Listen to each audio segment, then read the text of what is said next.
Hey, folks, we'll start in a few minutes. Please keep getting food, get drink, and we'll see where this goes.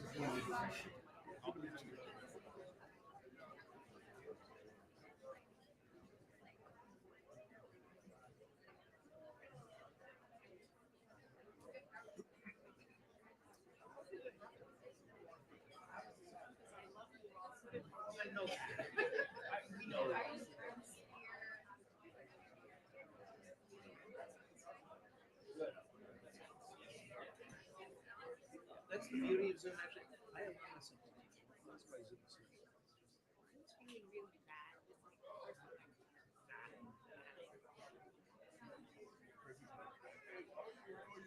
Good to see you.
Two-minute warning.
Every day, all day?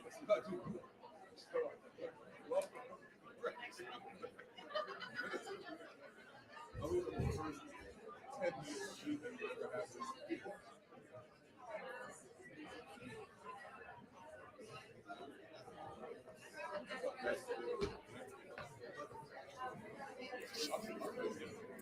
Okay, folks, I think we'll get underway. Please feel free to keep getting food and drink. We're going to go through a bit of a program here now, though. Welcome. Hello, I'm Bruce Shapiro. I'm Executive Director of the Dart Center for Journalism and Trauma here at Columbia Journalism School. I am delighted to welcome you to the 30th Annual Dart Awards for Excellence in Coverage of Trauma.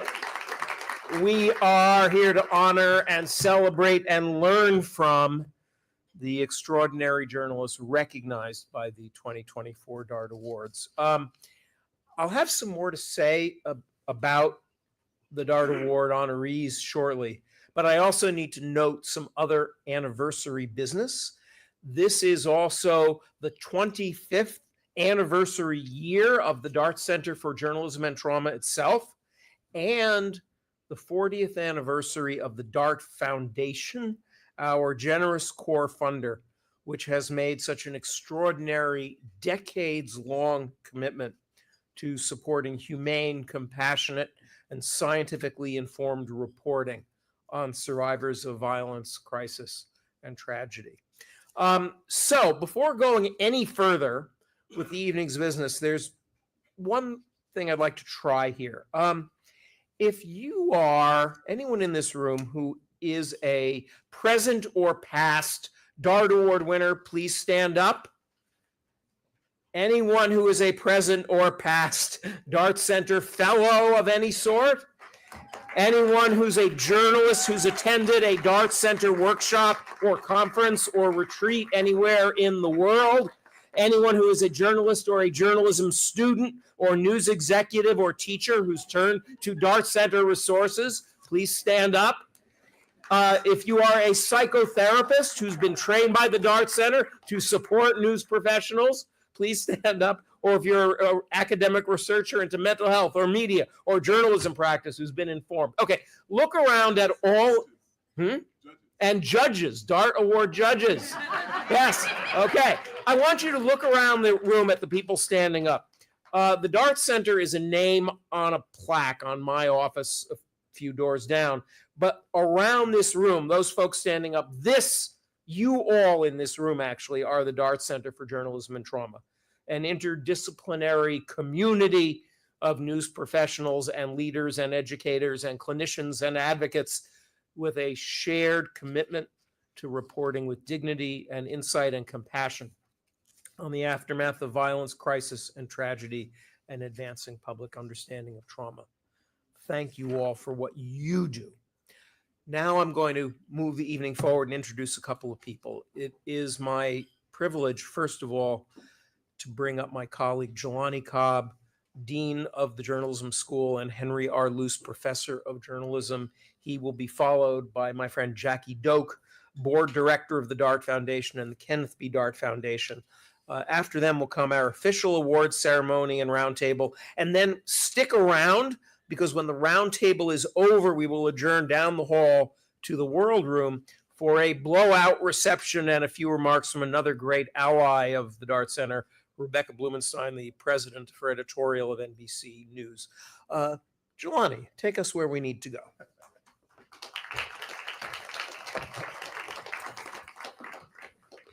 Good evening, everyone. Really? Okay, good evening, everyone. See, that's much better. I really love the fact that the Dart Awards has a standing room only crowd this evening. And it's indicative of just how significant and important the work that's done by the Dart Center and by the Dart Awards really is. And so I'll tell you something. People who know me know this about me and know that I will this will invariably be part of the conversation if we've just met. So a fundamental thing that you have to know about me is that I did not play football. My adolescent rebellion was that everyone was pushing me toward football, and I was like, no, I want to read books.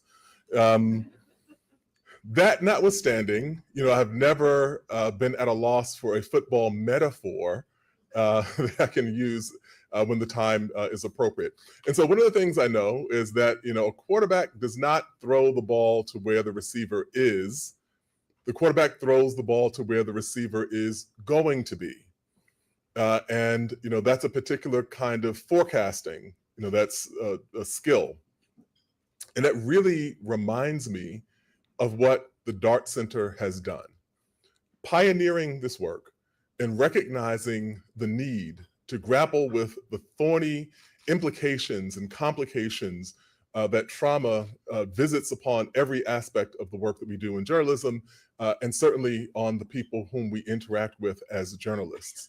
And at the time that the Dart Center began asking these questions and thinking about these issues, it really was not a topic of conversation. And now I find myself in really the admirable position of, on a fairly regular basis, talking to people who may or may not know my affiliations and being referred to Dart Center resources. I've been in social media conversations where people will say, you should look at the Dart Center on this. And that's another indicator of just how important this work is. And so I just want to say congratulations to all of our winners and our honorable mentions. I have a kind of personal connection with all of these. For the aftermath, my colleague Jennifer Garneman at the New Yorker, whom I've known, I don't even know how many years, but I've been a big admirer of her work for as long as I've known her and for many years prior to that. So congratulations to you. Hannah Dreyer, where is Hannah? Hannah is here so much that we are giving her office space, actually. She doesn't know this, but see us afterward. We're going to give you your office assignment because we always are here. We always have you here. We want to make sure that we keep you close in this community. For the Boston Globe and the Nightmare on Mission Hill, the story was really a kind of defining story, this Charles Stewart story let's just say this Charles and Carol Stewart story was a defining moment for me as a 19-year-old sophomore at Howard University. I specifically remember talking with my classmates in my dorm about Boston, about the racial climate in Boston, and about how they were processing what happened, and all those dynamics. And so it's something that kind of stays, at the forefront of my mind. And for the Marshall Project, the Mercy Workers and this really important work, but also Akiba Solomon, whom I've known for very many years and admired your work for very many years as well. So there is a personal connection to all of these, and we're very happy to have you all with us, and congratulations. Also, I'd be remiss if I did not say welcome, particularly to our representatives of DART who are here with us. Jim Lammers could not be here. I understand he has a foot injury, so we're, he is a stalwart, the kind of biggest booster and supporter of this work. And so we're wishing him a speedy recovery.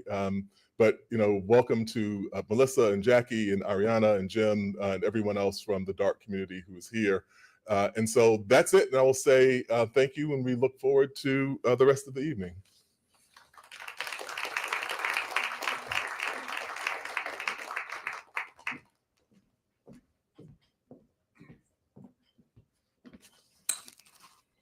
Good evening.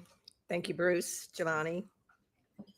I am honored to be here tonight to celebrate the 30th anniversary of the DART Center of Journalism and Trauma. I also have the privilege of representing Jim Lammers, who is the president of the DART Foundation, who, as Jelani said, could not be here today because he did hurt his foot, and he also is not a football player, just to let you know. As such, I will be taking you through a brief history of our relationship, of DART's relationship with the DART Center through Jim's eyes and now through his shoes. Jim joined DART Container just a few years after William A., we called him W.A. DART, and Claire DART created the DART Foundation in 1984. They had an early focus on education and research. In addition to Jim and me, the board of directors of the DART Foundation include W.A.'s son, Ken DART, and his granddaughter, Ariana Woolwich, who is here with us tonight with her husband, Jeff, and we're delighted to have them here tonight.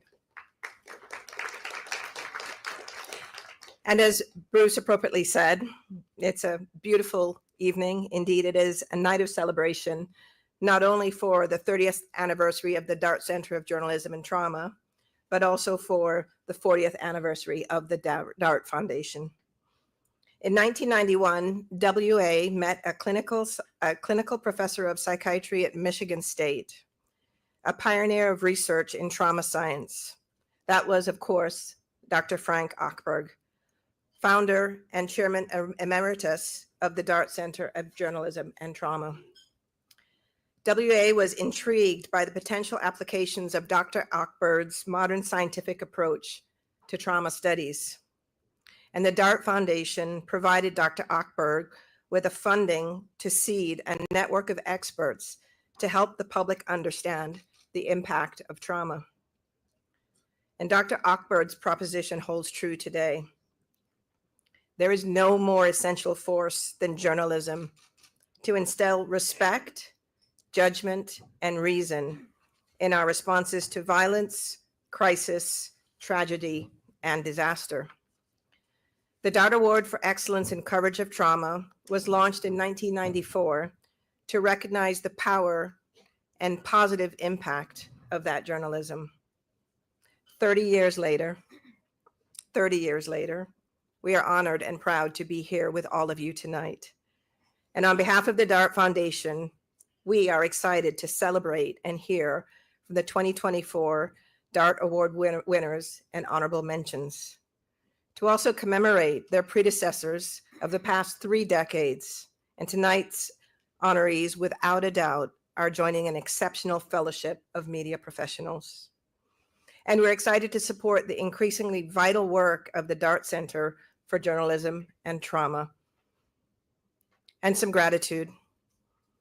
We thank you, Jelani, Bruce, Kate, Ariel, Columbia University and School of Journalism, as well as the Dart Center of Journalism and Trauma, their network of partnerships. We also give thanks to Emily Matthews of the Dart Foundation and Melissa Ladley of the Kenneth B. Dart Foundation for all that they did to bring us here tonight. And Jelani, Bruce, thank you both for this celebration tonight, an incredible celebration, and for all that you do to advocate for trauma-informed media coverage and the dedicated journalists, many of who are here tonight, who create it. Thank you.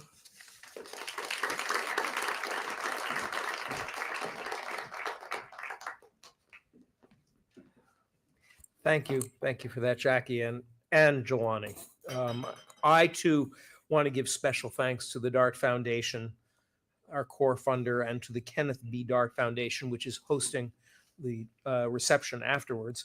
Thanks as well to Jim Lammers, who is a great friend of the Dart Center, going back to the very beginning, who couldn't be here tonight, as well as to Jackie, to Board Secretary Ariana Woolidge, to Dart Foundation Executive Director Emily Matthews, and the Kenneth B. Dart Foundation CEO Melissa Ladley. We need you. Thank you. I have a confession. I was not at the first Dart Awards at Michigan State University in 1994.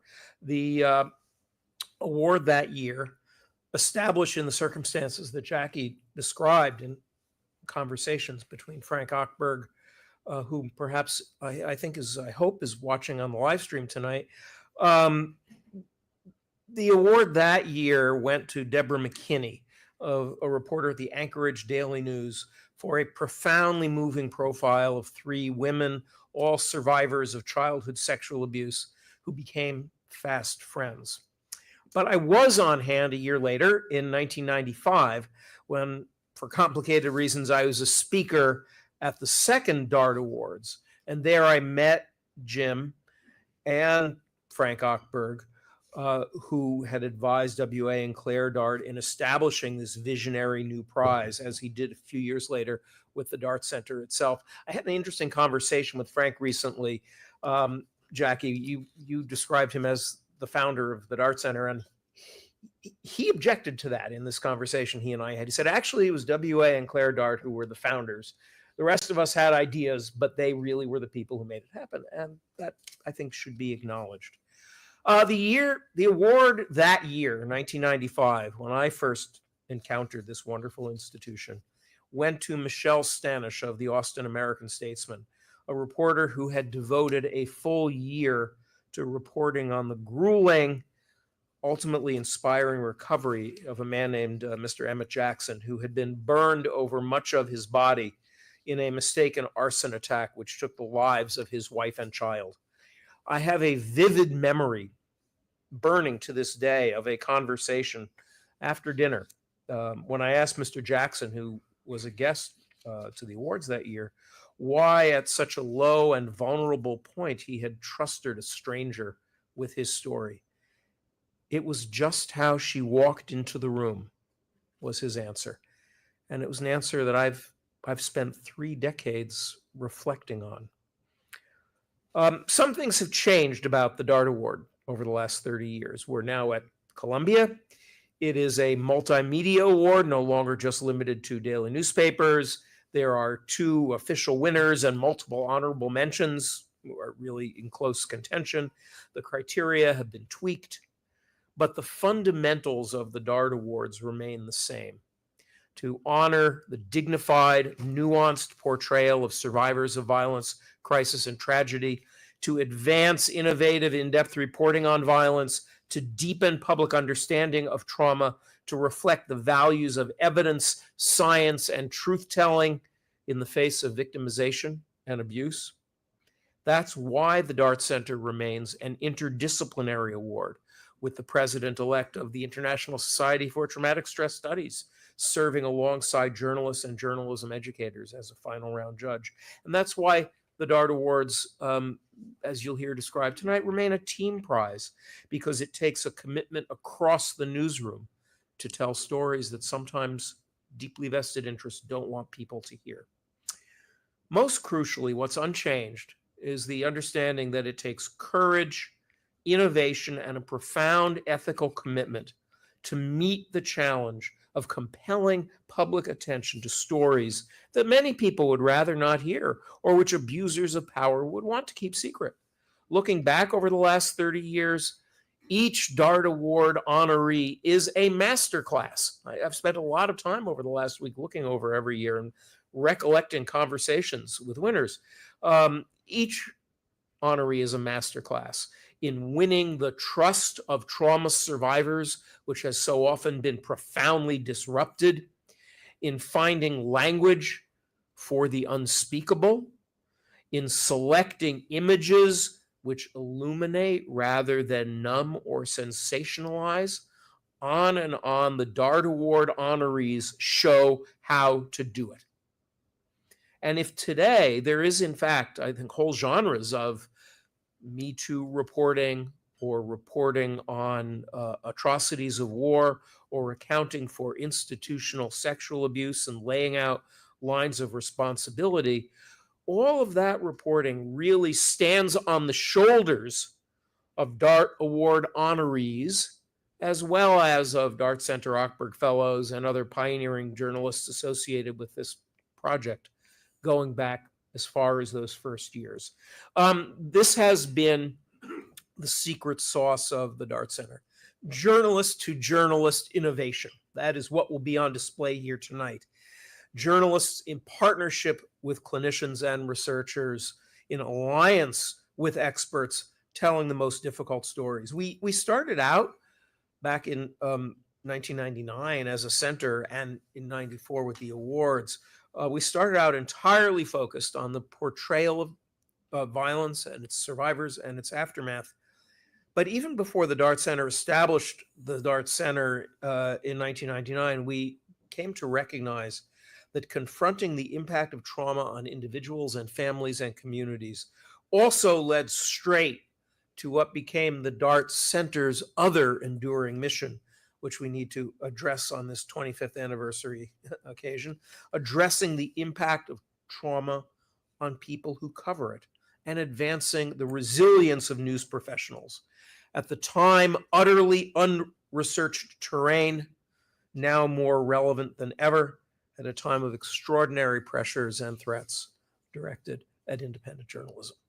So, We're here to celebrate the DART Award honorees, but also to celebrate a legacy, the legacy radiating out from that original DART Foundation commitment, the legacy radiating out from nearly 60 DART Award winners and honorees, over 250 DART Center Ochberg Fellows from around the world, dozens more DART Center Asia Pacific Fellows, Early Childhood Reporting Fellows, hundreds of journalist participants in workshops and retreats, radiating outward from the newsroom training and the training of clinicians we do today, from 25 years of evidence-based peer-reviewed research into the occupational health of journalists and the experiences of survivors with the media, which has created new knowledge in a new field and advanced the work of journalism. The extraordinary journalists who you will meet tonight embody more than good reporting. Their work is part of a revolution in the understanding of trauma itself, which began in the 1960s and 1970s with the simple act of listening. Vietnam veterans listening to one another, sexual assault survivors listening to one another, concentration camp and torture survivors, all listening to each other, then listened to as well by journalists and also by mental health professionals who recognized they were hearing something unaccounted for in the diagnoses and practices of the day, and who created a profoundly consequential science of trauma from these testimonies, tracking the imprint of violence and threat and the human capacity for resilience from what we now know is the level of neurotransmitters radiating outward through the lives of individuals, families, and communities, and across generations. Our 4 DART Award honorees tonight all root their work with extraordinary acts of listening. So I invite you now to meet them and join me in recognizing their work, after which we'll hear from them some more in a winner's roundtable. We will be introduced to each of the honorees in videos narrated by my friend and colleague, Sasha Pfeiffer, who is here somewhere. Sasha, where are you? Yes, in the back. Should be in front. Correspondent with NPR's investigations unit and one of this year's DART Awards judges. They will receive their awards from DART Foundation board members Jackie Doak and Ariana Woolidge.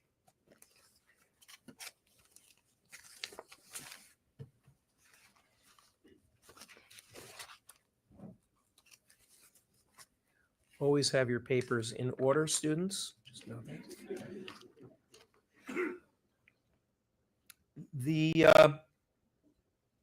The first honoree we'll hear about tonight is an honorable mention going to the New Yorker for the aftermath. Jennifer Gonerman, reporter, she will be speaking for herself after we hear a brief video.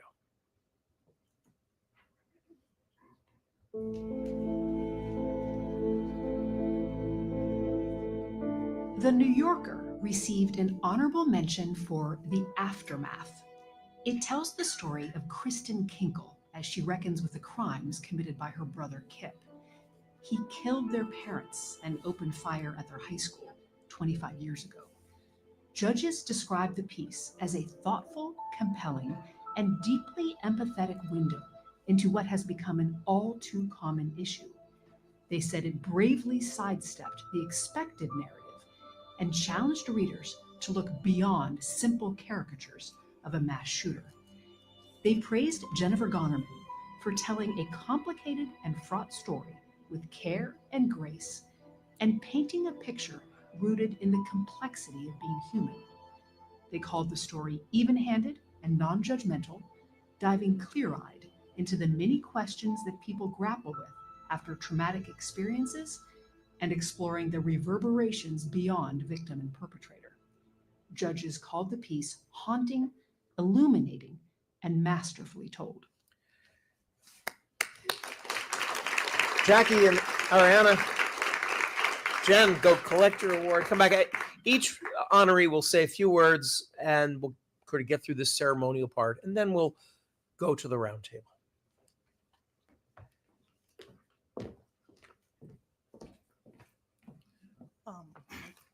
It's such a tremendous honor and privilege to be here. Thank you so much, Jelani, for the incredibly warm welcome. And thank you to Bruce and all the folks at the Dart Center who've worked so hard to put this event together. Congratulations on 30 years. At the New Yorker, of course, I owe a huge debt of gratitude to everybody, starting with David Remnick, my editor, Carla Blumenkrantz, Natalie Mead, who fact-checked this story, and the entire team that worked on it. Every feature story that appears in the New Yorker magazine is a true team effort. And lastly, I just wanted to thank Kristen Kinkle, the sister of Kip Kinkle, for her willingness to speak with me and for her desire 25 years after these shootings took place to try to make something positive come out of such an immense tragedy. Thank you so much.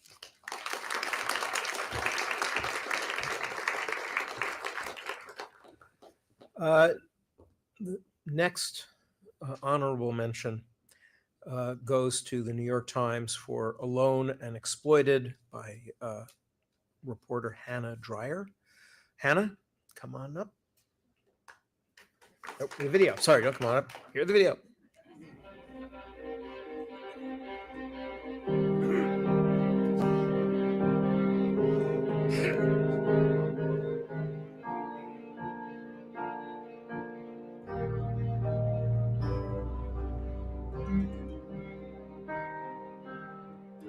The New York Times received an honorable mention for Alone and Exploited.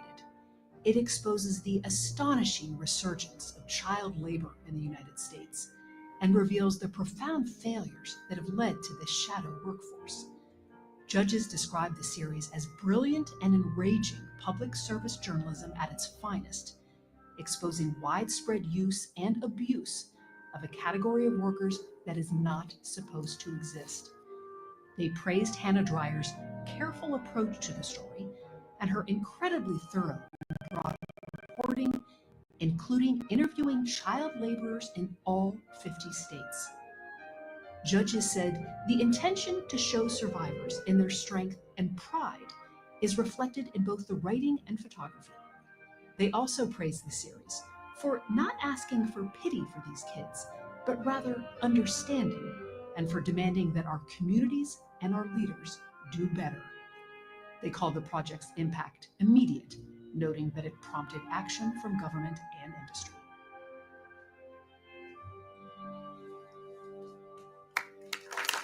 Hannah, come on up now.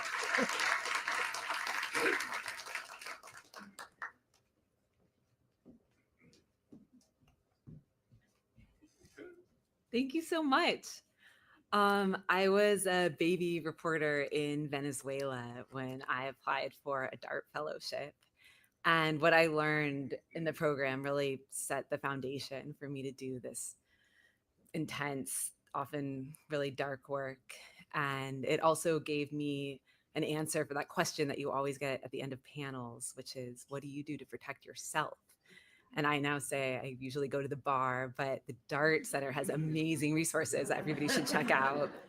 It is just such an honor to be in the company of the winners and the other finalists tonight. Thank you.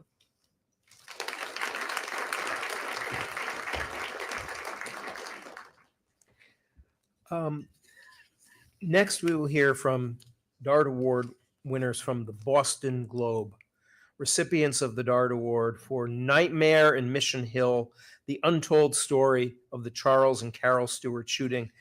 Adrienne Walker, Brendan McCarthy, and Elizabeth Coe are all here. Let's hear the video. See the video. Boston recorded emergency 510. My wife's been shot. I've been shot. Where is this, sir? I have no idea. I've been coming from Tremont, Brigham and Women's Hospital. Where are you right now, sir? Can you indicate to me? No, I don't know. He made us go to an abandoned area. Okay, sir. Can you see out the windows? Can you tell me where you are, please? No, I don't know. I don't see any signs. Oh, God. Okay, has your wife been shot as well? Yes. In the head. The Boston Globe received the DART Award for Nightmare in Mission Hill. The series tells the story of the 1989 murder of Carol Stewart by her husband, who falsely claimed that a black man had shot and killed her, causing years of tension and turmoil in Boston's Black communities. Judges described it as a gripping, beautifully written, and deeply reported investigation that shows readers how the emotional scars caused by a racist lie and the people and systems that allowed it to fester, infect a city, and destroy lives are easily opened and slow to heal. They praised the reporting team for chronicling the experiences of the victims with grace and precision, and for their nuance and sensitivity in exploring a historical trauma that reverberated through a community for decades. They commended the photographs and multimedia elements for tying the past to the present and bringing the series to life.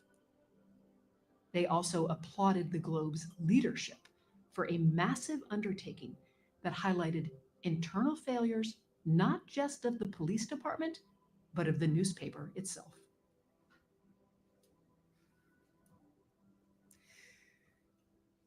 Adrian, Brendan, Elizabeth, come on.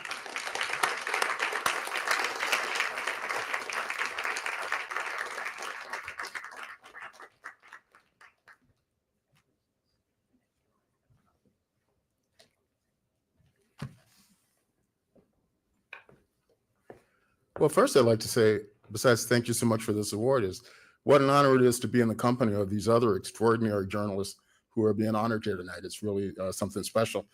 The thing I think we're all proudest of about this story is that we were able to give voice to a community that was really overlooked when this story originally happened in 1989, that being the community of Mission Hill.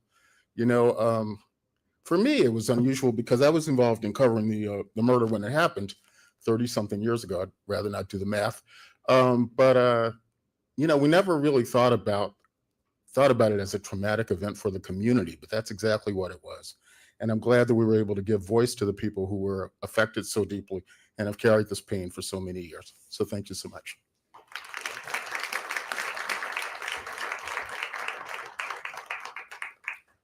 Okay. And next, the DART Award goes to the Marshall Project for the Mercy Workers, represented by Maurice Shama and Akiba Solomon. Roll video.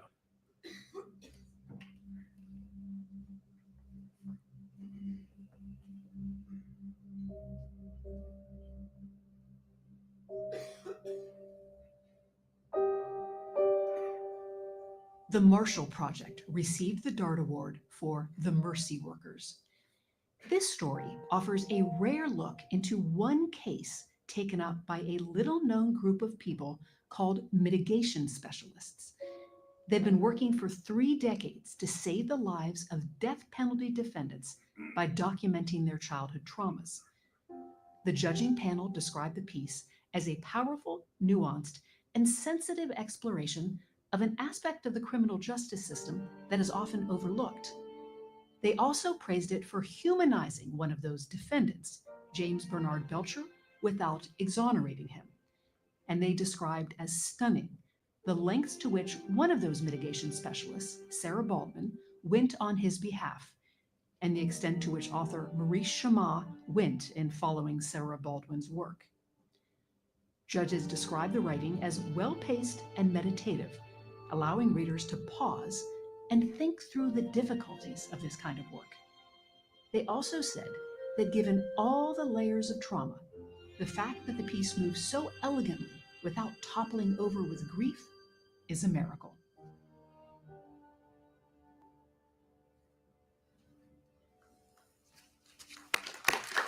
Maurice and Akiba, come on up.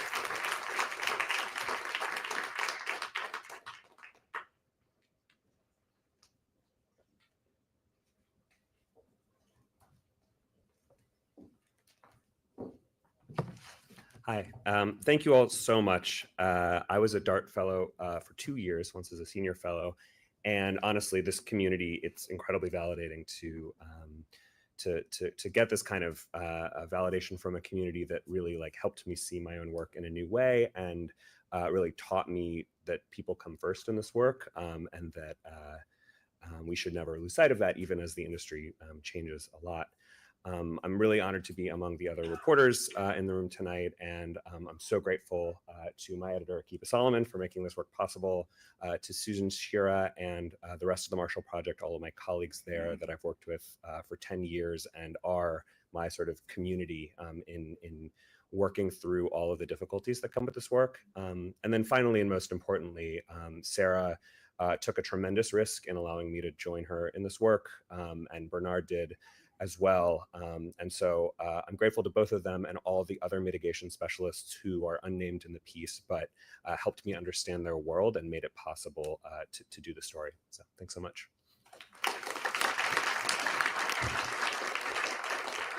Okay, we are now going to take a very brief, like a 2-minute break to reconfigure for the winners roundtable. Can we get one more round of applause for all the honorees, please?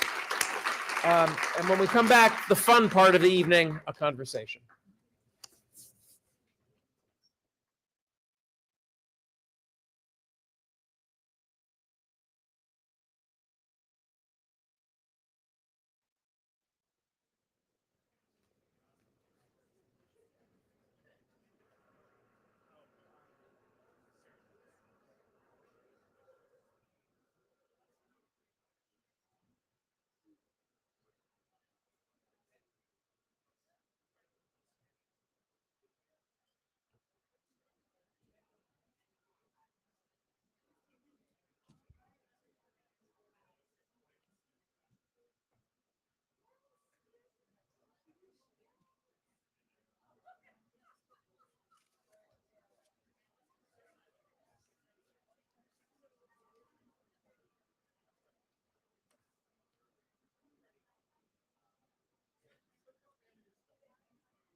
Hey, can I get speakers up in your chairs, please? Maurice and Hannah and Jen and Adrian. And folks, couple of bits of housekeeping while I'm going to be here. I'll be taking the end. Anyplace else. A couple of bits of housekeeping. First of all, definitely keep getting food and drink. But secondly, this is a conversation, and if you want to move down front, there are seats down in the front, and it's always nice to have it be a little bit more intimate when it gets to this part of the evening.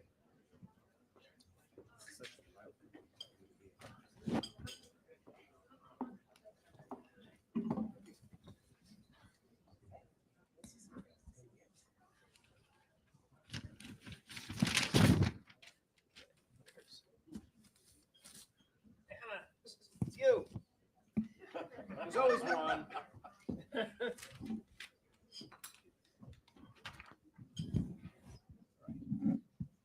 Okay. Okay.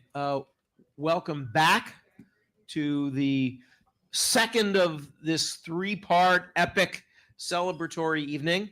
And again, if you've come late, please hang around afterwards, because at the other end of the hall, when we're done here, is going to be a festive reception sponsored by the Kenneth B. Dart Foundation, at which we'll continue all of these conversations informally, as well as eat and drink informally. This is a roundtable with honorees in this year's Dart Awards for Excellence in coverage of trauma. There are in your program inserts which have everyone's long biographies. I will just say briefly who everyone is.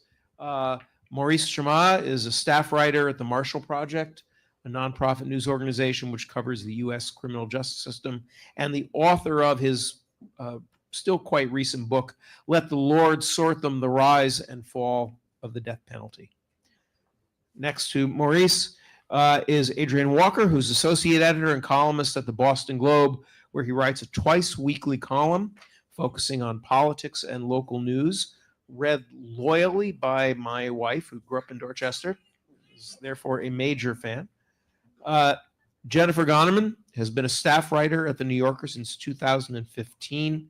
Her first piece for the magazine, Before the Law, documented the story of Khalif Browder, a teenager who spent 3 years on Rikers without being convicted of a crime. She's gone on to write story after story, each with huge impact since then, including this one. And finally, Hannah Dreier, Pulitzer Prize-winning investigative reporter for the New York Times. Before joining the Times in 2022, she wrote about immigration policy, federal disaster aid, and police reform at the press at the Washington Post. And I should say, as both of them said, that both Maurice and Hannah were Dart Center Ochberg Fellows over the course of the last decade. That doesn't give you an inside line on being a Dart Award honoree, but on the other hand, the same sensibility, the same values and commitments very much are involved in both. Welcome to all of you, and again, congratulations. It's great to have you here. We're going to go under the hood a little bit with your extraordinary, rich work. I'm going to ask a few things, and then we'll go to conversation in the room, see where it goes. When I look over the honorees every year ahead of the Dart Award panel like this, I end up finding patterns, right? Strange, odd coincidences that we don't set out in the judging to find. This year, two themes really stick out. One is about history, the past, memory, and the other is about children. And in each case, I have 3 out of the 4 Venn diagrams of 3 out of the 4 stories hit one or both of those themes. So I want to start by talking about journalists really dealing with the presence of the past when it comes to trauma, when it comes to violence, when it comes to writing about a present day that is shadowed by sometimes recent, sometimes long past events. I mean, trauma survivors live with a kind of frozen time, right? Trauma is about the biologically rooted reliving of overwhelming events.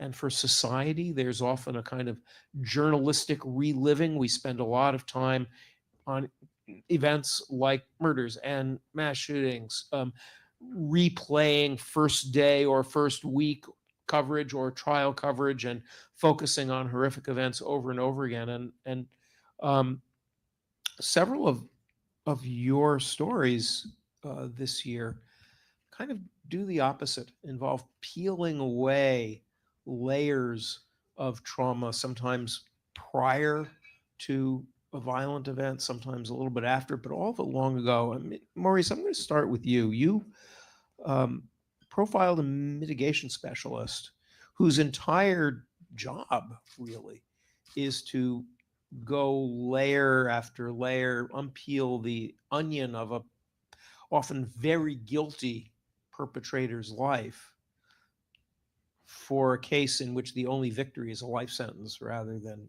the death penalty.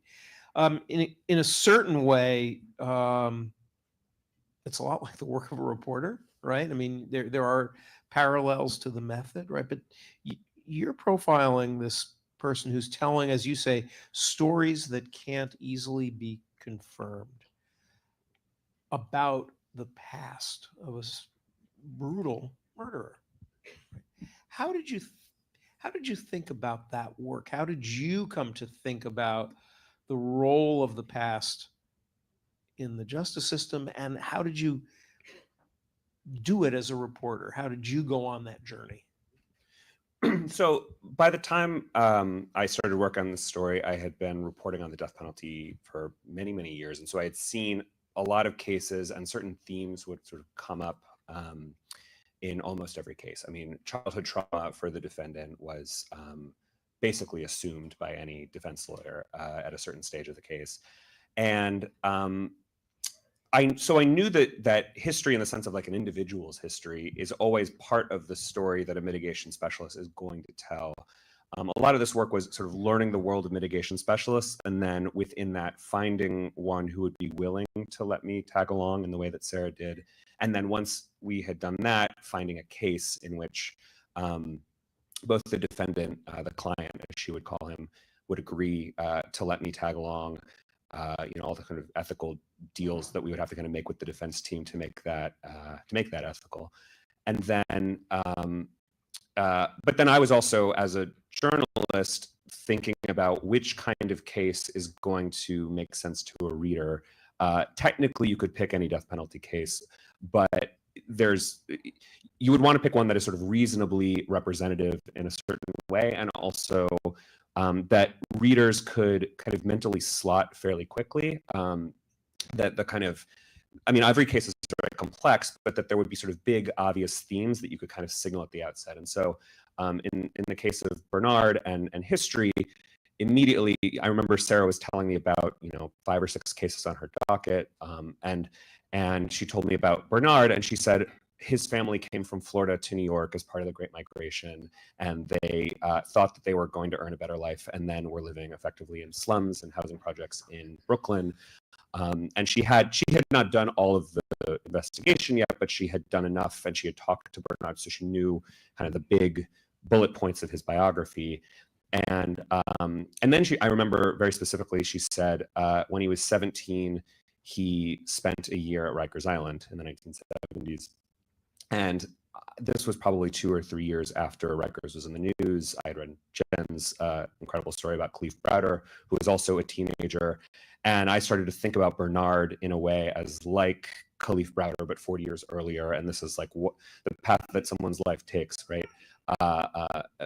Many years later, one of many paths that they can take. But this is all to say that these sort of touch points of Rikers, the Great Migration, felt like digestible quickly and easily to any reader, that they would sort of be loosely familiar with some of the big bullet points of this biography. And so you wouldn't have to like also explain all these ins and outs about the place they lived, because a lot of readers already know some of these big kind of themes in a life and how it can intersect with history. We live in a very polarized time. Just kind of a quick follow up on this, in which there's a lot of black and white thinking out there, in which people are either victims or perpetrators, good guys or bad guys, right? And inherent in this reporting that you did is this sense that it's a little more complicated, and yet you also are very kind of dedicated to um,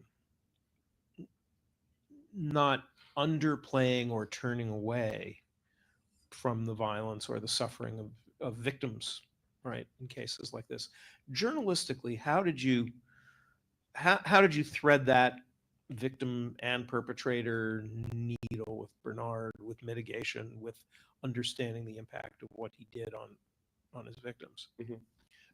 It was, I mean, I knew that it would be a big challenge from the outset, because the very idea of the story was to follow a mitigation specialist who is by nature a member of a defense team, a criminal defense team. She is working for this client.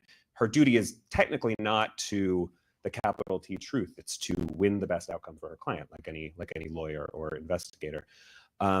So there were a lot of conversations with Akiba, my editor, about how we make sure that the story doesn't feel like it's just hey reader, come join team A and root for them as they try to vanquish team B, because the court system is adversarial, and that is right. So there were a lot of conversations about what do we owe the victim's family in this case. So Bernard had killed a woman named Jennifer Embry in 1996. The reason he was facing a new sentence and this investigation was happening was because of some frankly arcane legal him to get a new sentencing hearing. And we knew that Jennifer Embry's family would be coming to court, and we had to make this decision about if and how and when to approach them to tell them that we're doing the story about the man who murdered their sister, brother, and the person who murdered their sister, their daughter, etc.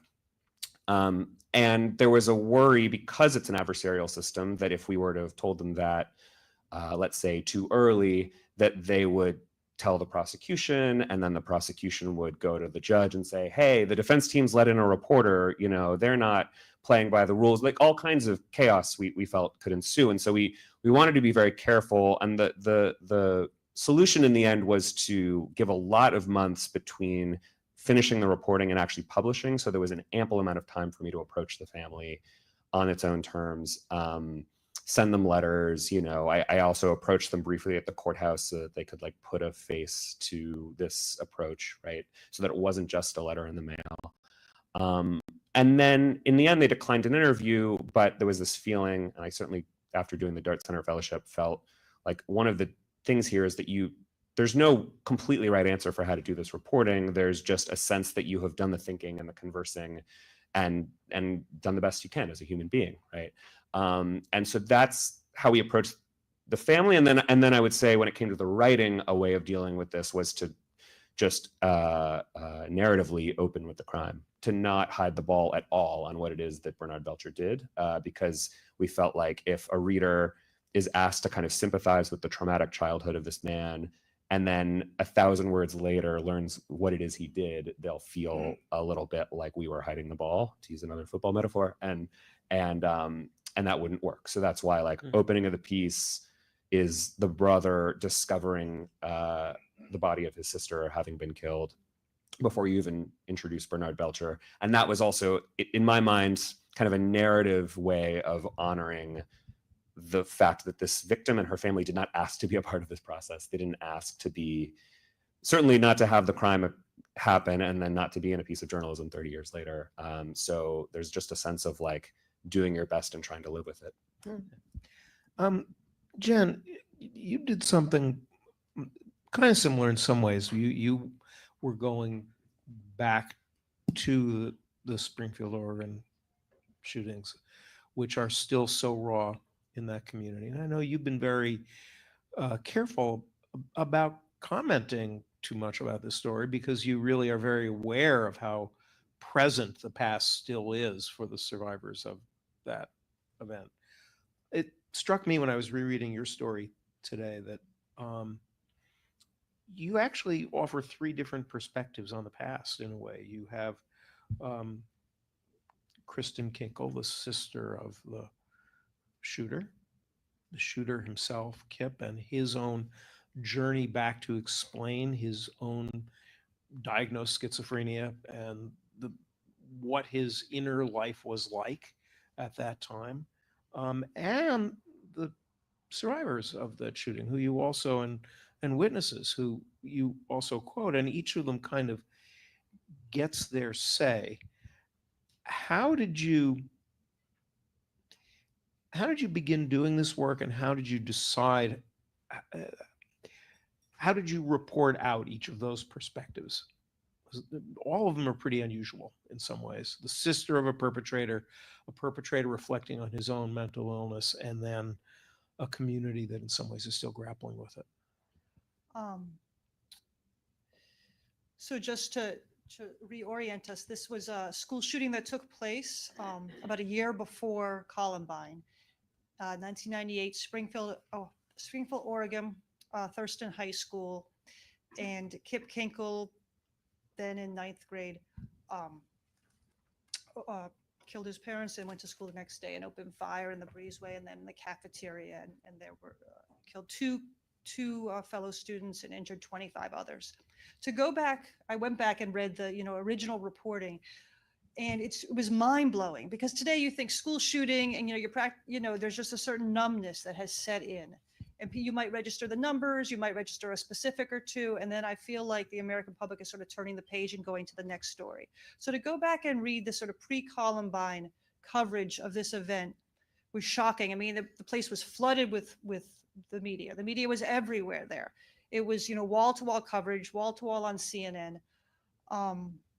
And, as time went on, about 15 years later, I reached out to the sister, Kristen Kinkle, to see if maybe she'd be willing to talk, or maybe her brother would be willing to talk. So often in these school shooting situations, the perpetrator, is either killed or takes their life, and then you never hear anymore. It's sort of their life, their life ends at adolescence, and you never get any kind of satisfying explanation or understanding of what really happened. But in this case, her brother survived and is in prison, and I hoped that they would talk to me, and she made it clear that she appreciated that I'd reached out, but they weren't interested in talking. And I'm sure I was reporter number, 89 in line who had knocked on the door over the years. And 10 more years passed, and last spring, out of the blue, an email pops up in my inbox, and it just says on the subject line, Kip Kinkle. Now it's been 10 years since I reached out. Of course, I was like, I remembered this, this conversation and her, back and forth with me. At any rate, long story short, she said they were ready to tell their story. It was 25-year anniversary coming up, and she wanted to revisit this and thought maybe now that a quarter century had passed, there might be an opportunity to look at the facts of the case slightly differently. And that's what led me down the path to writing this piece. There is kind of a deep lesson in that, isn't that, for any younger reporters in the room, that it really is true that every encounter can come back to you years later. That's an extraordinary thing. I certainly never thought I would hear from her ever again. I mean, that's, I'll get back to you when I'm ready to speak, and you just kind of feel like that closes the door. But I think that, speaking about the sort of long-standing impact of trauma, people live with these memories for so long, and their relationship to the past changes over time. And I think it does open up opportunities, just like you saw in the Boston Globe, the fantastic series they did to talk about things in a different way. And just one more thing on this one, and then we'll go to Adrian. One of the things that really is extraordinary in your piece is the way in which you not only have the sister's perspective on her brother's evolving mental illness and what she's come to understand, but his own discussion of it, and indeed revelations that he makes in the course of his interview with you that she hadn't known about during his visit.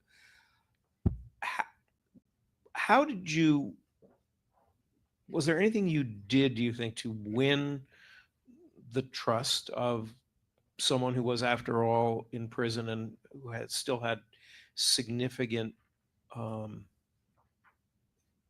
was living with chronic mental illness, because someone who has been diagnosed schizophrenic is going to do, who has a very difficult story to tell. How'd you navigate that engagement? And also, how did you deal with either verification, corroboration, correlation, corroboration? How'd you handle those issues? This question of trust, I find that when you're reporting on someone in prison or out of prison, whatever, I just think folks want to be listened to. And it sounds like a very simple thing to say, and it's not so easy to do, and to just be quiet and sit and listen very, very closely for a long period of time and really think about what they're telling you. And what I do is I'll do that. Then I'll come back, I'll read my notes through many times over, have new thoughts, go back. It shows that you were actually listening the first time, and now you're building on the conversation you had earlier. And so I feel like really, really active listening is the key to any successful interview. And your other question, I think, was about corroboration. And so in this case, 25 years later, I had access to thousands, maybe tens of thousands of pages of documents, including psychologist reports that were done, in the months after the crime. And it was just an incredible trove of information that, a reporter who was covering this as a daily story was never, ever going to have. And I think folks were only willing to share these with me because so much time had passed. And at this point, he didn't have very much to lose. And I think that opened up, a lot of, so then I was able to corroborate in a way that you really wouldn't be able to, in a more typical sort of criminal justice story. Adrian, you and your colleagues had to go through the past in a different way. I mean, you took an event that absolutely everybody with any connection to Boston and a lot of other people remember pretty vividly, right? And in which the kind of essential facts, or what we thought of as the essential facts, were pretty well known. And yet you are revisiting it and laying out lines of institutional accountability that had not been explored, or institutional failure that led up to this. How did you and your colleagues frame your inquiry? How did you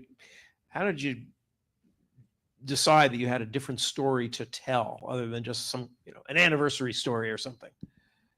Well, to begin with, we didn't assume that everybody knew all about it because so much time had passed, It kind of grew out of reporting some of members of our team were already doing about police misconduct and so on. And, the idea that this had a long lineage that could be traced back to the Stewart case. But,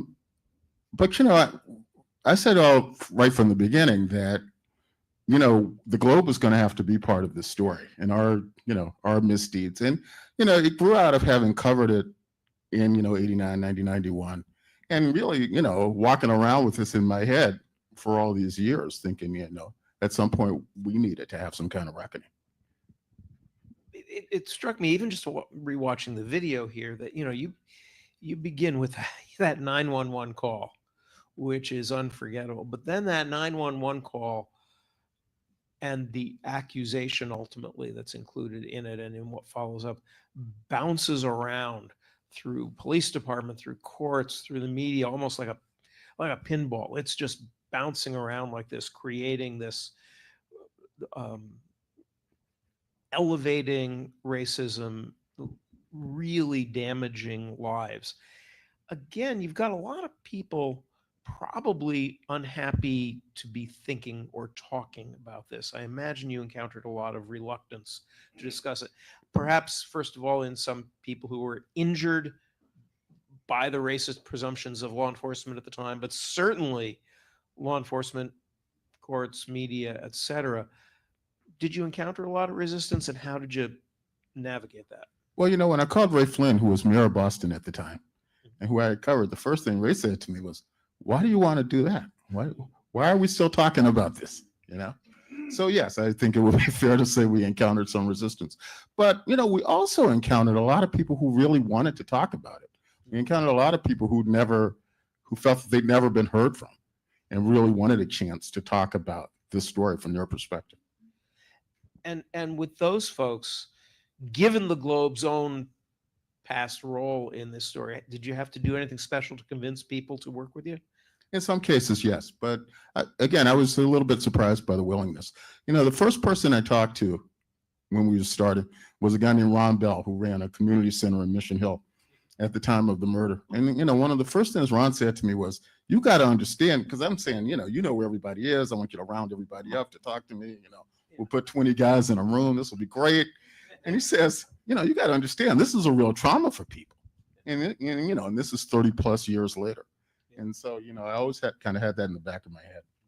Did you find as people, especially those who really were the victims of this, began to recollect it, were folks surprised by what surfaced for them, or were you surprised by anything that surfaced in this? I don't think they were surprised, but I was surprised. Yes, I was surprised by how deeply people still carry this with them. And I'm going to now go talk a little bit about children, because in some ways your story, if everyone else is looking back at the past, your story is in some ways the beginning of a trauma haunted past, right? I mean, you spoke in the course of this work to more than 100 immigrant children in 20 states, doing horrifying child labor. I mean, as the video showed, working on roofs, the most dangerous jobs, stitching clothes, working in meat plants. And you documented, I think, 85,000 children lost in America, just lost to the system. In approaching children to talk to, what were the sort of protocols that you used for interviewing that number of kids, and what were some of the reporting and ethical protocols, and how did you, again, earn trust, get them on the record, put them in conversation with what you found with documents and other kinds of investigative strategies? I mean, it was really hard, and we talked to standards like constantly, and they often were like, I don't know about what you guys are doing. And we were sort of like continually evolving a protocol. Basically, these were stories about kids, some as young as like 11 and 12, who were on their own, far from their parents, in a country where they didn't speak the language. A lot of them hadn't really had much formal education to begin with. And our idea was to put, like, if we could find them, to put them in the paper with their real names and their faces and the actual corporations that they worked for, which turned out to be big companies like Cheerios and Fruit of the Loom socks and Ford Motor. And so, you know, we had a lot of doubt at the beginning about whether we could even do this story. I think it was months before we decided that we felt like we could. What did you do on the kind of consent thing? I mean, because a lot of the standard, I mean, I teach journalism ethics, right? And a lot of the standard advice would be, well, of course you want to get the parents' consent for minors, but these are unaccompanied minors. There are not always parents available. How did you navigate consent? I mean, the reporting process is sort of the opposite of the like thoughtful, very slow, sometimes taking place over 10 years process that you guys are describing. We didn't know how to find these kids. They weren't connected to advocates or lawyers or anybody. So it was really me flying out to towns that I had figured out had high concentrations of immigrant kids without their parents. And then that night at like midnight, going to the slaughterhouse, going to the factory, or going at like 5:30 in the morning to the construction site, and just willing myself to get out of my car and go approach these children as they like ran in the cold from the factory to their carpools. And it was not ideal for like the way you want to approach somebody who's often like, these kids were in trafficking situations. But afterwards, after I, you know, introduced myself and got their phone number and then started talking to them, we had a very careful process where we contacted their parents back in their home country, explained who we were. We also talked to their sponsors in this country. Their sponsors were often more akin to traffickers. And in those cases, we decided we can't put that kid's name in the paper because we can't talk to that adult. It'll get that kid in a world of trouble. And we also talked to any adult in their world. So like their pastor, their teacher, anybody who we could sort of use as like a third focal point. Because yeah, I mean, a kid can't really give consent. How did you think about explaining in the course of your story the impact of child labor on these kids and on the longer trajectory of their lives? How did that work its way into your reporting? I mean, it was a strange situation where these kids did not consider themselves victims or, least of all trafficking victims or child labor victims. They were often really proud that they were here helping their little sister, helping their family back home. And we tried to highlight that. I think it was a real mix. Like these kids weren't, or I hope they didn't come across as like Dickensian tragic victims. They were real, fully fledged kids. They were really into like their video games and like posting selfies of themselves on these really dangerous roofs for their friends. And we tried to, have a mix of that, and then also talk about how they really wanted to be in school, how a lot of them couldn't read, how they would see other kids their age going and living different lives, and felt sad about that. Yeah. Maurice, because you're dealing with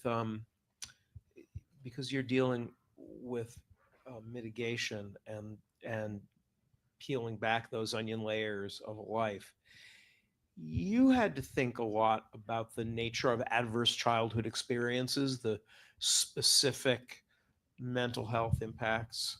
How did you prepare for that? How did you educate yourself about that? How did you think about threading that into your work? Well, I certainly used Sarah as a focal point because she was basically doing the same thing. I think if I were to try to do a story about the childhood of somebody who committed murder, without the mitigation specialist to follow, you'd be relying a lot of guessing. I mean, Bernard himself once said to me, "I don't know about this word trauma.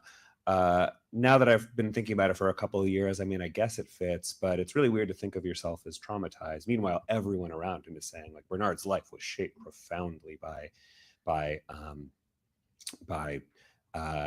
his parents, being violent with one another, his year in Rikers, all of these horrors.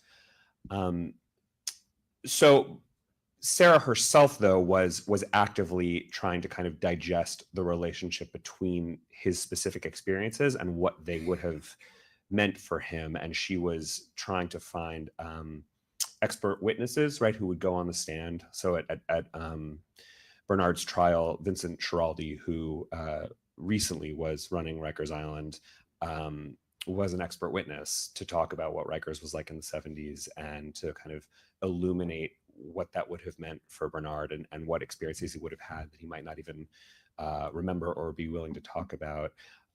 So it felt like there was this kind of sort of mountain of material out there that you could get into in order to try to make sense of it. But because it was impossible to become a fully fledged trauma expert myself, I used Sarah's kind of journey into that literature to guide me and really deferred to it. I'm going to ask one more question for all of you, and then we'll go to questions from the room. And I think there'll be there's a mic there. So if people want to line up to ask any questions, this is a good time to do so. Columbia journalism students, I'm looking at you. This is probably for all of you. All four of you are telling stories that aren't something people want under the Christmas tree, right? These are stories that are very difficult to tell, very difficult to hear. And yet you did have to, in narrative terms, make them compelling. All of you had to sort of in one way or another offer a pathway in, make writing stories that were exciting, compelling, seductive, something. What kind of narrative strategies did you use to maybe overcome whatever reluctance, resistance readers might have to put issues front and center to keep people going? How did you think about the storytelling? Jen, I'm going to start with you on that one. I don't, that's the $1 million question, right? How do you get someone to read your story? Yeah. I always think about it like the bar's going up and up every year because I feel like our attention spans are getting shorter. And now, so the beauty of the New Yorker is you can write a long story. You got to be able to get somebody to read it.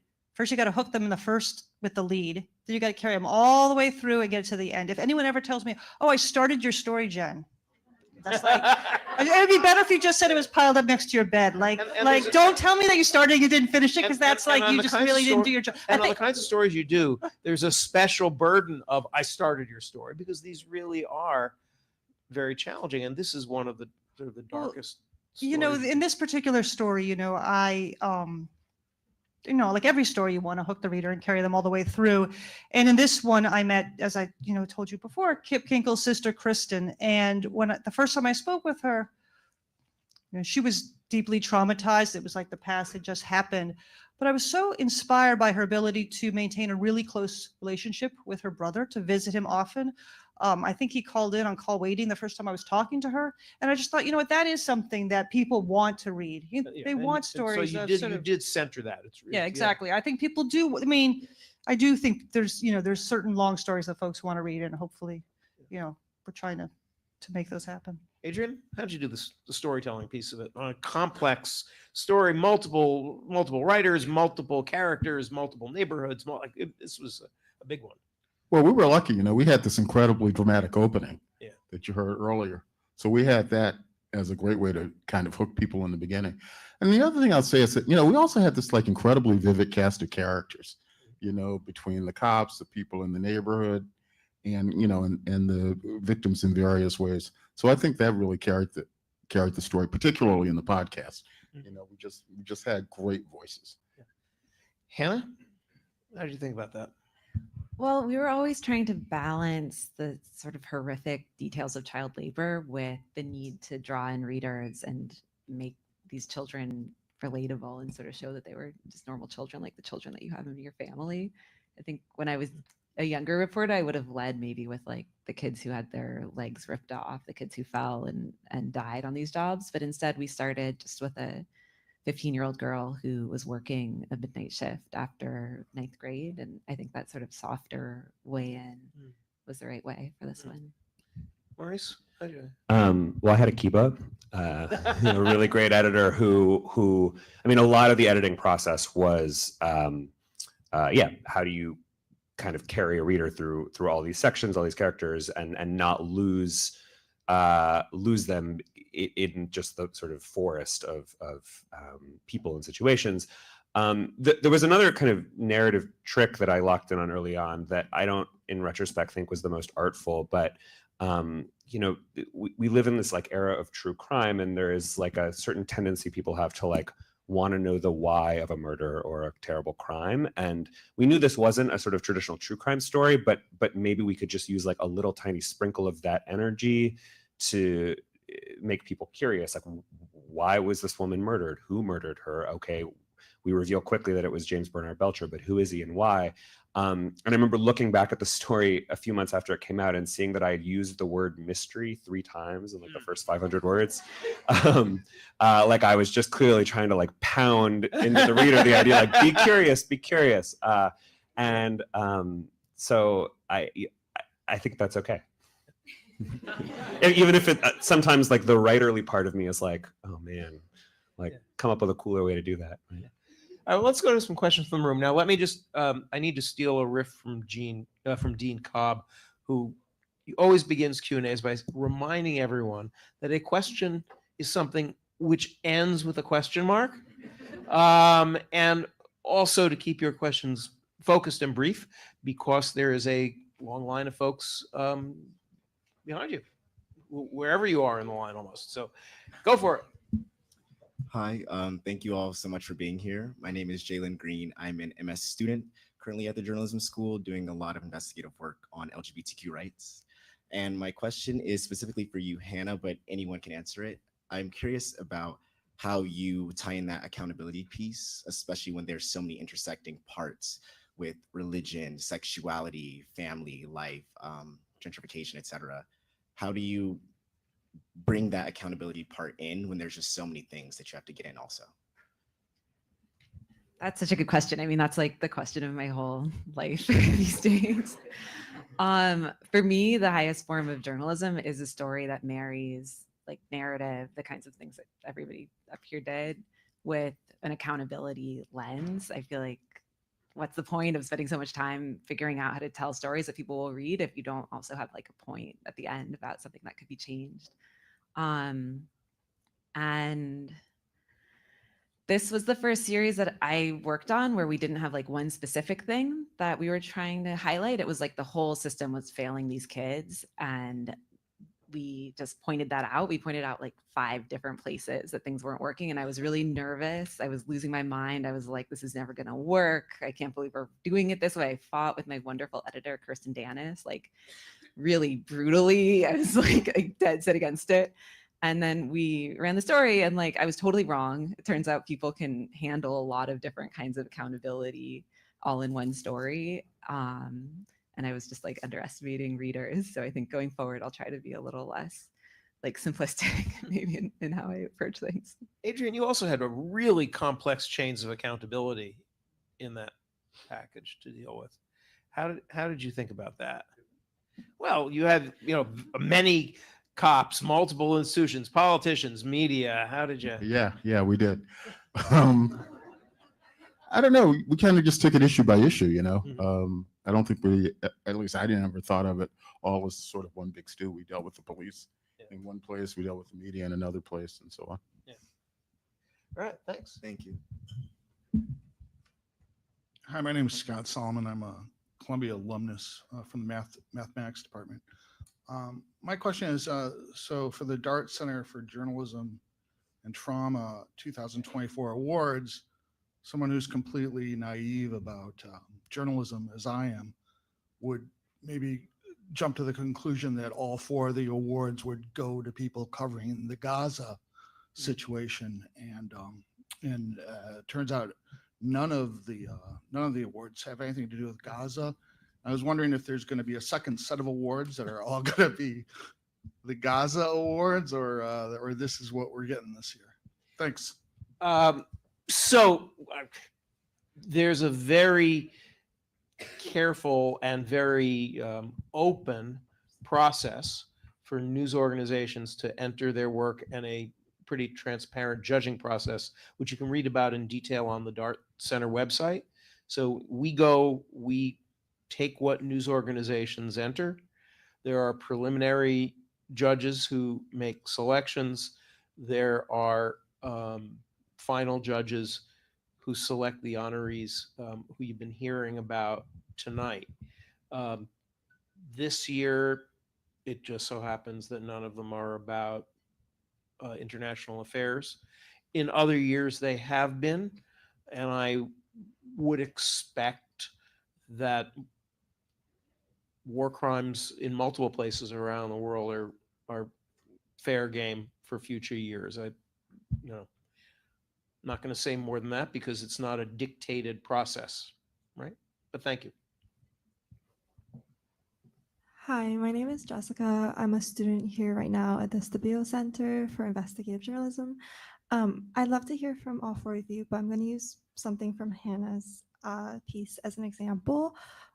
When there was that part about how supervisors are finding out about your presence, and there was one point where you talk about how a lot of the children that you were speaking to, if not all, had been fired at one point, in part due to your reporting. And in moments like that, whether in this story or in other stories, how do you grapple with that, and how do you feel, and also how do you stay affirmed in the work that you're doing? Yeah, thank you for that question. This is we were reporting around slaughterhouses, and at one point, slaughterhouses figured out what we were doing and started putting a poster with my face all around their slaughterhouses around the country. And I started getting calls from people like, "Why are you the reporter who's looking into my slaughterhouse? Like, I want to tell you what's happening here," which was helpful. But they also, but they did fire a lot of the kids at the places where we were reporting, and some of those were kids who needed those jobs, and it was not a simple time for us at all. One thing that helped was before we started this reporting, my editor and I had a lot of conversations with standards about what we would do if this happened. And we tried to game out all of the worst case scenarios that could result from our reporting, which is something that I started doing in Venezuela, where the stakes were like even higher. And I do now all the time, because often the worst case scenario like does happen. And it was helpful to have made that decision beforehand that we would only report on kids who were in like life-threatening jobs. So we didn't report on kids who were just like working too many hours. We were like, these kids, you know, child labor laws exist for a reason. They're to protect physical safety more than anything. And so we're going to report on kids who are doing jobs where they could die and they might lose their jobs. They probably will lose their jobs as a result of that reporting. And we're comfortable with that. As it happened, after the story ran, all those kids got a lot of services and like GoFundMes and like wraparound social work and work permits, and they're doing fine now. But I think if we hadn't been prepared, it would have been, you know, a really devastating moment. Maurice, you're nodding. Did this ring bells for you? Yeah, I mean, I think probably Hannah and I did something similar. Maybe all of us did it. Where there's often like a unseen kind of pre-reporting process. I think for a lot of stories where you're basically gaming out, like what would it? It's very conceptual. Like what would it be like to report on this topic? What would be the issues that would come up, and are they ones that we are comfortable with when weighed against the value of the story itself, which you're always weighing, right? And yeah, so it's just I think there's an importance in it, and it's also testament to institutions like the Marshall Project, Boston Globe, all of these that give reporters enough time to do that part of the work too. Because I think there's plenty of publications where the reporters are capable of doing this work, but there just isn't the time and resources to do that kind of pre-part where you're really just gaming out complicated scenarios that may not even come to pass, but you would really not want them to come to pass and not have thought about them. Right? Hi, my name is Joe Strupp. I've been a reporter for 35 years. I'm currently at the Asbury Park Press. I'm also teach media ethics. And one of the things I teach my students, which you all know as one of the semi-rules of journalism, is you don't identify minors or rape victims, although we now, I guess, call them survivors, which is probably a better term. What's your thought on those? And it did bother me recently. I think there was a shooting in Georgia where it was a 14-year-old suspect, and it was immediately identified and reported. Really irked me a little, both as a reporter and as a parent. But and I know a few years ago there was an effort by the Des Moines Register, I think, to start naming women who have been sexually assaulted, and maybe the Me Too movement has helped that along. What's your thought on those two people being identified or not identified, and does it help or hurt, especially with the sexual assault victims, to get rid of the stigma, or is that something we're always going to have to follow and maybe should? Adrian, how's the Globe navigating that question right now? The way we navigate it in general is that we don't name victims. On rare occasion, we do with their permission. Yeah. And what, on the occasions when you do name survivors or victims, what would be some of the criteria? Well, like I've done a couple of columns where people stood on the steps of the courthouse and held press conferences after their guy was arraigned, and we've decided, well. Yeah. I mean, it's a very dynamic conversation right now and an interesting one. Megan, go for it. Hi, congratulations to you all, and thank you for being here. My name is Mega. I'm an MS full-time student here at the Journalism School, and my question is for all four of you. You know, when you're pursuing stories of such caliber, how do you determine what medium is appropriate to show them in, especially with written long-form stories, whether or not it is ethical to use photography and video in situations where people might consider it to be unethical? I'll take that one. The New Yorker, when we ran the story that about Kristen Kinkle, sister of Kip Kinkle, we shot the photographer took a picture of her, but her face is not visible. And that was a decision that, you know, was obviously it was her decision. But from the very first time I spoke with her, it's something that this gets to the question of pre-reporting. It's something that I brought up with her. You know, she had said she was interested in being interviewed. So I laid out for her kind of the way this might go in terms of, you know, how much time it might take. And I even in that very first conversation said, you know, the magazine's probably going to want to take your pictures. That's something you're comfortable with. Now, obviously that's like very blunt, but in this particular case, like I didn't want to spend 6 months on a story that was going to not get published. And I'm sure she didn't want to spend 6 months talking to me. So she, from the get-go, she said, you know, I'm not going to feel comfortable showing my face. I don't think I'm going to be comfortable with that.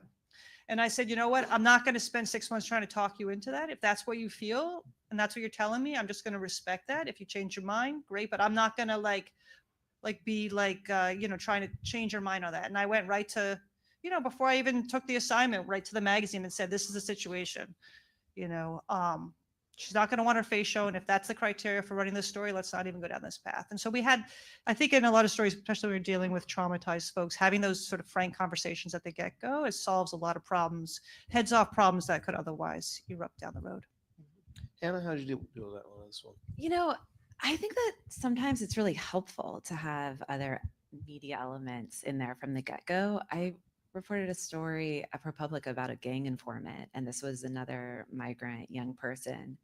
And I was really worried that he was not going to understand that I was a member of the media. He was in detention. He was really scared for his life, rightly scared. And I worried that he would think that I was like his friend or, his confidant. And so the very first time I met him, I showed up with a videographer who like mic'd him up, put a bright light on him, and like somebody who was taking his photo. And we did the first interview like that so that he couldn't forget for a second that like everything he was telling me about his gang and his informing was going to be broadcast. And of course, then we, let him take it all back if he wanted to, but it was helpful. And I think it's often helpful, especially when you're with really vulnerable people who might not understand what the media even is, to sort of have those like visual symbols. Adrian, you had a kind of extreme, the far extreme of the multimedia experience, because you had an HBO documentary being produced in parallel in collaboration with you guys. For a traditional newsroom person like yourself, maybe thinks about multimedia but not documentary, what was that push and pull like? There was a lot of pushing and a lot of pulling. We discovered that documentary people do a lot of things very differently than we do. So yeah, it was a big learning experience. I mean, when I started this, I didn't know anything about podcasts either. So all of it was, an education along the way. Yeah. Time for one more question. And by coincidence, there is one more questioner. Hi, I'm an MS student here. Well, I know that nuance is kind of the magic word in these situations. I just want to know what your advice is for journalism students moving forth and covering these big stories and telling them in ways that doesn't take away agency from the victims, but also doesn't dehumanize perpetrators. That's really big. Yeah. Great question. Great last question. Yeah. I couldn't ask it better myself. I think it can be helpful to interview a lot of people, and then there's a certain amount of creativity sort of available to you as a writer or podcast producer in one of these stories, in that you don't have to tell the story from like the most obvious perspective. And like, part of the what works so beautifully about Jen's story, for example, is that it's sort of like just the elevator pitch version of that story being that like you're getting the perspective of a sister makes many people think, oh yeah, someone who commits a mass shooting has a sister. And it's very simple. I've found with many death penalty stories, both this one and others, that you kind of, the more reporting you do, you're kind of actually surprised at which perspective ends up giving you, well, maybe the best details, because it's just sort of unpredictable who's the most helpful interviewee in terms of what material they give you, but then also like the moral sensibility of the story is shaped so much by which perspective it's from, right? So Mercy Workers, for example, is from Sarah's perspective, I think, which is helpful in that it's kind of an outsider to the violence itself, that you're getting it from this kind of, there's a layer of distance. And then once I met Bernard's whole family kind of via Sarah, there was a lot of experimentation with, oh, well, if I really focus this section on this one cousin, then it makes everything, all the details feel a certain way. And if I tell it instead from like the mother's perspective, all the details feel a certain way. And just having the time and space to kind of play around with your bank of reporting and which perspective gets you to certain details, I think can be a helpful just way of getting through the morass of nuance and complexity, et cetera, et cetera. Adrian, what did you think on that one? What was the question? Well, how you think about giving the folks you're reporting on their full representation, and also they're making sure that they're actually what was the phrase you used? Expressing that they are free Yeah. agents in doing this, that they're fully consenting in a functional way, but also that they're represented in a way that shows their dignity and all that. It's something I wrestle with a lot, and not only in this podcast, but also just say when I'll write a column interviewing the mother of a kid who just got murdered, and it's kind of like, how do you strike that balance? You want people, I mean, first of all, they're agreeing to talk, and you want to give them their voice, but at the same time, you don't want to dehumanize them or take away their dignity. And sometimes it just comes down to, in the moment decisions about what to put in and, what to leave out and where do you draw the line? When does it become invasive? Yeah. All right, I'm going to ask one quick closing round question from all of you, and then we'll adjourn down the hall. And it's the question which, of course, Hannah telegraphed, which is a Dart Center question, right? Not only what do you do to take care of yourself while you're working on these difficult stories, but more specifically with each of these, which really do involve some very dark and challenging events in our own communities, in our own lifetimes. How do you keep perspective and cultivate a sense of continued optimism or purpose enough to keep the story going, to feel like it matters, all that? It is easy now to be overwhelmed in a world of constant true crime, of toxic politics, of wars and war crimes. It is easy to feel overwhelmed and powerless. What on each of these projects enabled you to kind of keep going and not just say, I've had it? Hannah? It's a challenge. With this project, we talked to hundreds of kids in the end, and we only put, I think, like 6 of them in the story for all the reasons that we talked about. But I'm in touch with a ton of them still, and we're on WhatsApp, and they're, teenagers. So they'll send me like their new girlfriend, or like them at the skate park, or the house that they just finished, like dangerously. I wish they weren't doing that, but that for me has been a real source of optimism, because they're not just living, these sad lives, they're living these really like full lives, and it's nice to see it. Jen, how do you think about that one? I think, in this particular case where, 10 years later, Yeah. the subject comes back and says they're willing to talk, like there's no lagging in motivation. You're just like, if somebody's with a story like this, who's lived through this kind of trauma, lost their parents, visiting their brother in prison, the whole community's still scarred. If they're willing to talk to you, then there's just, it's just such an honor and a privilege to be able to have those conversations, learn what I can from her, and just do the best way I can. It's just, there's, no question of being anything less than super motivated. Adrian? I'm just so jealous. Nobody has ever come back to me 10 years later and said, I know. okay, Well, let's sit down. it's like, I didn't know this happened. But to answer the question, when things get grim or a little intense, it always helps to just remember why we do this, why it's important to tell the story, why it's important to give people this voice. And that always kind of helps me put one more foot in front of the other.